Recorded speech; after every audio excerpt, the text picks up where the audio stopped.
राज्यामध्ये दोन्ही ठाकरे बंधूंच्या एकत्र येण्याची जोरदार चर्चा सुरू आहे आणि दरम्यान राज ठाकरे आणि उद्धव ठाकरे एकत्र येण्याची शक्यता कमी आहे असं विधान सुहास कांदे यांनी केलेलं आहे। तर छगन भुजबळ ज्या ज्या पक्षात गेले त्यांच्याशी त्यांनी गद्दारी केली, म्हणूनच अजित पवारांनी त्यांना मंत्रिपदापासून दूर ठेवलं असं म्हणत सुहास कांदेंनी भुजबळांना डिवचलेलं आहे। तर समीर भुजबळांचा राष्ट्रवादीसोबत काही संबंध नाही असं म्हणत टोला देखील लगावला आहे।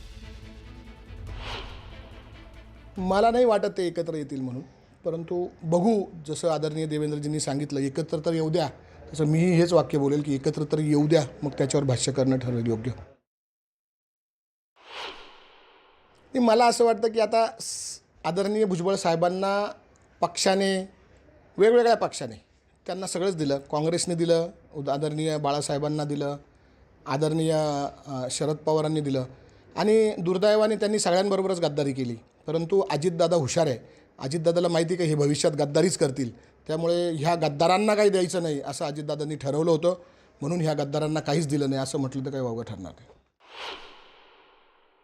समीर भुजबळांनी मुंबईच्या अध्यक्षपदाचा राजीनामा दिला होता आणि राष्ट्रवादीच्या सदस्यपदाचा राजीनामा दिला होता। ज्यावेळेस त्यांनी तिकीट मागितलं ते नाकारलं आणि तो राजीनामा आदरणीय अजितदादांनी तो स्वीकारला होता। आणि मी आपल्याला सांगू इच्छितो की महायुतीची पॉलिसीच ठरली होती की जो ह्या महायुतीचा कुठल्याही पक्षाचा जो सदस्य असेल, पदाधिकारी असेल, त्यांनी काम नाही केलं तर त्याची हकालपट्टी करायची। BJPच्या अनेक अशी शिवसेना, BJPच्या, राष्ट्रवादीच्या अनेक पदाधिकाऱ्यांची हकालपट्टी झाली।